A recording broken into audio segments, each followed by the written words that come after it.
Welcome to our social emotional engagement and learning, universal design for learning with emphasis on social emotional engagement. And this is a free webinar in partnership with OCALI and SEEKS. I'm Ron Rogers, And I'm Jen Townsend. and we're excited to be with everyone today. And just as a reminder, in case you haven't been with us before, a lot of times we'll try to either describe or tell you what's on the slide because a lot of our listeners are in their cars driving and they don't always get to look at the slides. So, we always try to cover the slides and the look of them and everything as we present. I'll cover those overarching goals. Provide a practical inquiry tool for educators to discover what's working in their practices to enhance learner engagement. That's that overarching goal. And then the learner objectives are, as a result of this learning, the participant will be able to articulate the importance of social emotional development and discover how universal design for learning connects with social emotional development. Awesome. So when we think about like how we can structure our time, I think all of us tend to, as humans, work best when we have kind of a little bit of an agenda and an overarching goal. So thanks, Ron, for sharing that one. With those objectives, let's plan on meeting those with this learning plan. We're going to talk about the why, the what, and the how of SEEKS. SEEKS is a social emotional engagement, knowledge, and skills framework that helps support the way that we think about why we're doing what we're doing, specifically around like the neuroscience behind human connections, putting an emphasis on neurodevelopment. Then the what, like the what of the instructional elements that we can really use about our lessons and our activities and our consultations with colleagues to foster that social engagement for kids. And then really the how. The how part, I feel like often we forget this part, but these are really the pathway towards sustainability, providing us the tools and the resources, and really taking the time to work within some kind of different tools that appreciate and place high value on what we're doing in the field.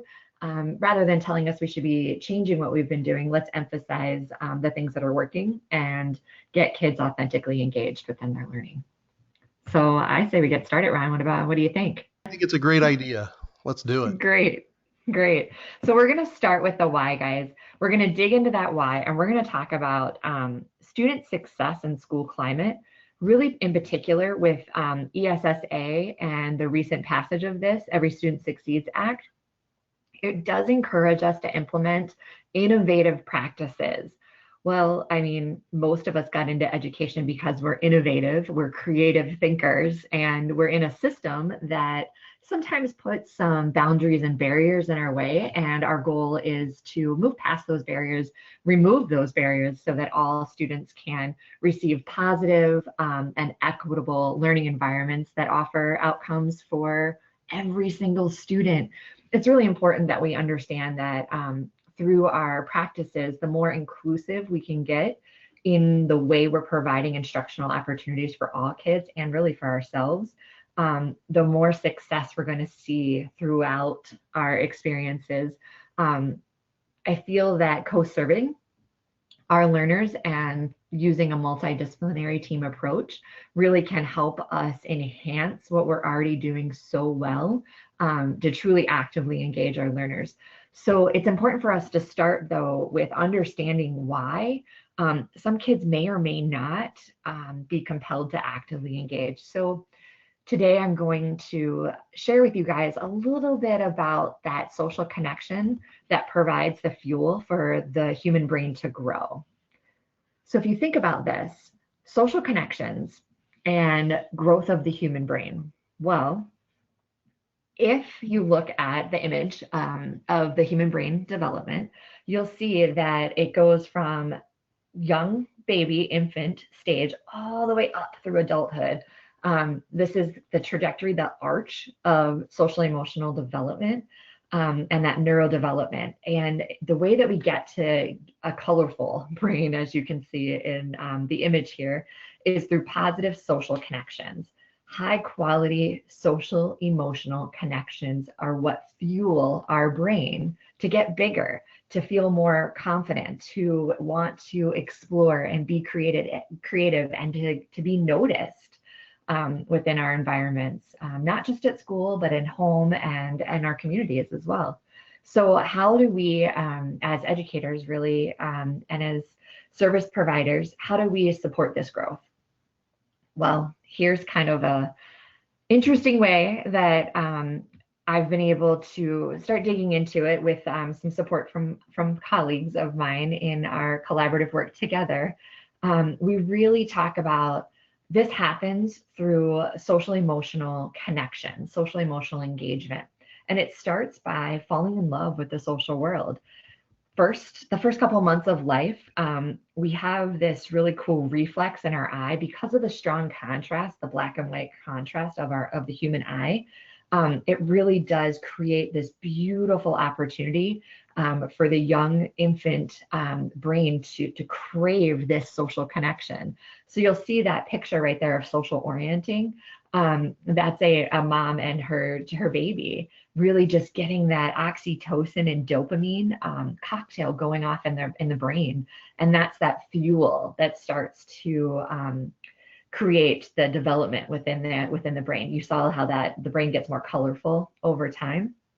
So this happens genetically. This is something that we have a genetic predisposition for, and all of us are so different genetically that some of us have a stronger predisposition for these social connections than others.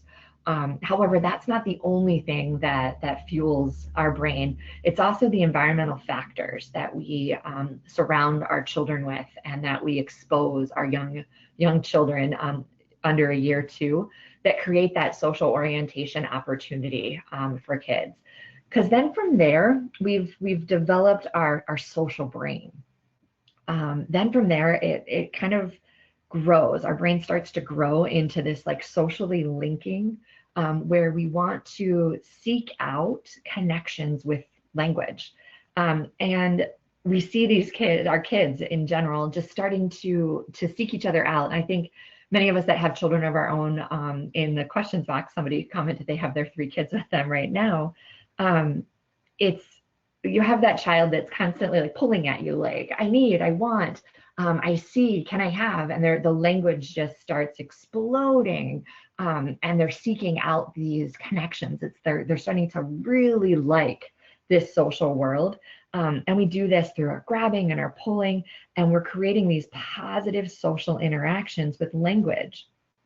What we're looking for in social emotional engagement is for the language to be using not just like I want type phrases, but we're asking for that connection. And what connects us to one another is the agent, the person. And it's the person paired with an action that really makes communication powerful. That's what helps us seek out those social connections.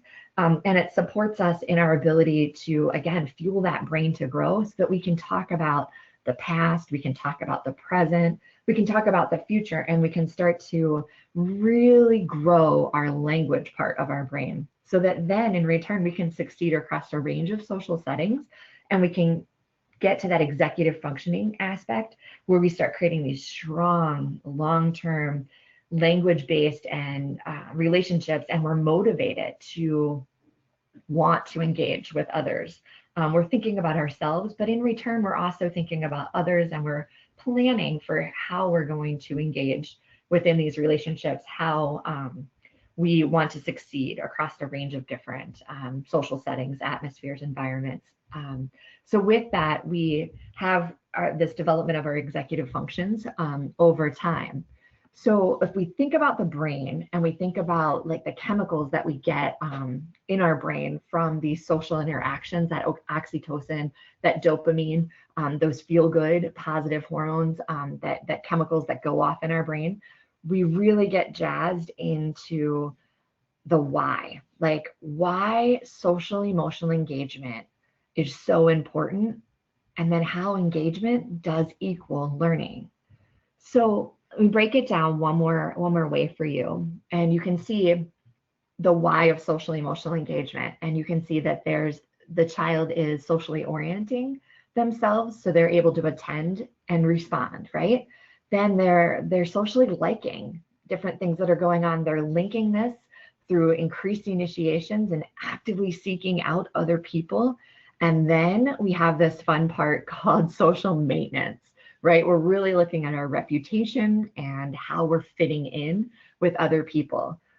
You can see that brain across the bottom of this slide right here. We fall in love with the social world, we seek it out, and then we succeed across a range of social settings. This is how the human brain loves to grow when it comes to that social emotional engagement factor. And this is really, in all intents and purposes, when we can fall in love with the social world, we can use our language to seek out social connections, and we have a social maintenance opportunity where we can succeed across a range of different social settings. We get authentic learner engagement, and when they're authentically engaged, they're learning. So I think that that's kind of the big crux of the basis of neuroscience, of social emotional development, and what we can hope to see in our learners. So that's really the big why behind the social connections. Let's look at the why of learning. When we look at the why of learning, we might recognize some things on this next image here around engagement, representation, action, and expression. You might see like, gosh, this looks like universal design for learning. Well, if you're thinking that, you're right. When we consider the brain networks of learning, SEEK's social emotional engagement, knowledge, and skills really does support educators to enhance this within all learners. Universal Design for Learning recently went back and looked at their guidelines, and they decided that, you know, the way that the guidelines are set up really does provide kids the opportunity to access, right? That's where the teacher does a lot of the work for the kids. They have access to the learning resources and materials. Then what we try to do is we start to build on that. We ask kids to start really digging into their own sustained effort and persistence, or really digging into expression and communication opportunities to build on this. Afterwards, we kind of lean kids into this thing called internalization. We want them to internalize what they have access to, and they're building their knowledge to become self-directed, self-motivated learners who can demonstrate comprehension through multiple different avenues, be it language, be it mathematics, be it regulation, be it social emotional wellness. We want them to become expert learners who are purposeful and motivated, resourceful and knowledgeable, and strategic and goal directed. Because right there, that's high quality of life predictors. When we have motivation, purpose, resources, and access to those with knowledge, we can connect our strategies and make these really great goals for ourselves as learners. And with that, that will take us into not just why we're doing this, but really lead us into what. What can we do to emphasize the neuroscience behind all of engagement in how we like to learn? The what. When we think about universal design for learning and we think about how it fosters those social connections for all children, and it does, it ties together so closely and so well. As you look at this diagram and you think about, engagement, engagement is so important. We want to be able to get that emotional hook to make a meaningful connection with the learner. And one teacher told me years and years and years ago, and I love to use it as an example, and other people now use it, and that is, we have to get the student's heart before we're going to catch their brain. So, we have to think about that. How are we going to develop that relationship and that engagement piece solidly before we can move on with educating the child? And then provide that information in multiple ways. We want to make sure that we provide the information in as many ways as we can, so that way they have the opportunity to be able to get to that information. And we need to remove those barriers so they can get to it. And that'll really lead to and foster that deeper comprehension in their learning, which is incredibly wonderful. And then, we need to encourage that expression. We want them to be able to tell us in some way, what they are learning, and to foster the learner's ability to show that and what they know means that we have to appreciate the different ways that they can do that and help them build different ways that they can foster that communication. Universal design for learning can foster those social connections for all children. And here, as we look at this slide, it basically has three boxes, an A, B, and a C, and they're different colors. And in this, they're pointing all to the center at all learners benefit. And in the engage box, it's very clear that engage encompasses positive and negative reactions to teachers, classmates, academics, and school. And it's presumed to create ties to an institution and influences willingness to do the work. Whenever I talk to teachers, they always say, boy, it's just hard to engage the kids today. They have so many things at home that just keep them so engaged that hook's getting harder to find all the time. Luckily, with Universal Design for Learning and the framework, it helps do that. And that behavioral engagement piece, the access, it draws on the idea of participation.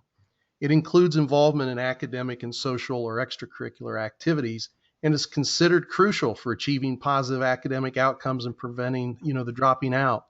So if students have the engagement and the access, we also need them to have a way to express that cognitive engagement. And it draws on the idea of that investment. It incorporates that thoughtfulness and willingness to exert the effort necessary to comprehend complex ideas and master those difficult skills. And, every day learners come into the classroom. And if we can just keep this framework in mind as we're trying to establish that social emotional day to day with our kids, it would just be so much better. So Ron, if we think about that, what are the elements that get the learner there? I tend to like to make different memorable moments within presentations. So I'm going to ask you guys as participants, and I'm not going to know, Ron's not going to know if you decide to do this or not, but I'm going to ask you to go ahead and put your pinky ring finger up for me. Just go ahead and take your pinky finger, right? And just go ahead and hold that up right there. You're alone. A lot of you are alone. If you're not doing it, just try it, right? Okay. So you get that pinky ring finger up. You were just independent doing that. I gave you some prompts. I gave you some encouragement. But really, if you decided to do it, you demonstrated independence. Now, what would that look like if I wanted to initiate something, right? Well, let's just go ahead and take that pinky ring finger and just point it straight out there as if you were going to point at something. Nice. That was an initiation. That typically would be looked at as a social initiation. That would get someone's attention if you were in a room with someone else. All right. Now the investment one's really fun, especially if you're completely alone, because nobody's going to see you do this. But one thing I see in classrooms all the time, when kids are truly emotionally invested in what they're doing, you've got that hook. They've got access, they're building on it, and they're ready to internalize the information we're sharing with them. That pinky finger, it actually crunches into the fist, and then that fist comes down towards the hip, and it's like, yes, I love learning. So if you can think about that and you actually walked yourself through it, maybe I'll videotape myself and put it out there. But you're really looking at the independence, the initiation, and the emotional investment. Those are the elements that get a learner to the next level of authentic engagement. That has the socially emotional hook that we need to truly authentically engage kids. So I ask myself often, how am I supporting the children within my classroom? How am I supporting the learners in my environment to demonstrate independence, social initiation, and emotional investment? Because I know that the research tells us these are the elements that get kids there. All right, guys, so that's what. Now let's dig into how. We have about 9 minutes left with you, and we want to just share with you appreciative inquiry. It's a process that's used in a lot of business-based models. It's at the heart of appreciative inquiry is really creativity and using positive-based inquiry to gain knowledge and information from other people so that they can have a conversation, share our values, and together we can create a collective vision on what we want to accomplish with kids and how we hope to get there. It really does focus in on the strengths of what's working and what we're already doing really well. It provides us with opportunities, and it gives us that big old piece of why we got into this work in the first place, because we believe there's potential in every learner. So how do educators create optimal experiences that are going to foster these opportunities? Well, it is through that access, engagement, and expression. And appreciative inquiry dives into these 4 Ds. It's called discover, dream, design, and deliver. So the SEEKS framework has the opportunity for you to engage in a coaching conversation. And a coaching conversation using these 4 Ds has quick little 6 steps. And in those 6 steps, you really have to leave a lot of your other thinking behind when it comes to getting feedback from colleagues and feedback about your own practices. And to do that, it's 6 steps, right? We all like to kind of check off the steps and check off the boxes. So with that, you start by just describing the process of appreciative inquiry. And that is really celebrating what could be, what's working about our practice, not trying to fix things, not trying to make it what it should be or what somebody else tells you it should be, but really appreciating what's working about your practice and working towards a common goal. Then you engage in the initial conversation. And that initial conversation is your platform as the educator to talk and say, here's how I socially, emotionally want to engage kids. Here's what I hope that it looks like. And if you follow the time limits within here, you got about 5 minutes. Like, when was the last time you had a 5-minute platform just to talk about what you wanted to do within the classroom and within the lesson? Because once you have that part of the conversation, it leads you into being able to discuss and record what's working. So you do this through either video analysis or classroom observations. Then you select questions that you're like, oh man, this is what I want to talk about, right? This is where I want to go. From there, you get to have this really fun dream about what's possible. If nothing was a barrier and you had access to everything, just dream. Appreciative inquiry is all about the dreaming process. Because if you allow your brain to dream, you allow yourself to have kind of those positive thoughts about the work we can do. The last step is identifying a plan of action. You can land somewhere really creative and do some really awesome things without feeling the pressure of the system coming down on you. So SEEKS does provide you with that quick reference, case study coaching and mentorship based model that does give you that option of not inviting the expert in to have the conversation with you, rather picking a trusted colleague and saying, hey, let's kind of engage in a positive social, emotional engagement conversation with one another so that we can grow and learn together. So if you look at the next 2 slides that Ron's going to show us here, you'll see this is kind of our framework for thinking. If you want to dig into this and you're like, social emotional engagement, I'm all about it. It's exactly what I want to do. But I need a framework to think a little bit more because it's a lot of information. This is a framework for you. You can access it at seeks.com. And it has some quick reference tools, or you can reach out to Ron or I and we can direct you with that information. So again, tools and resources for how this work could look within your learning experiences, within your consultation models that you're using, or within your leadership development. I know a lot of our leaders are being asked to engage in meaningful conversations with educators in the field. So this could be a template that you could use for those conversations. All right, guys.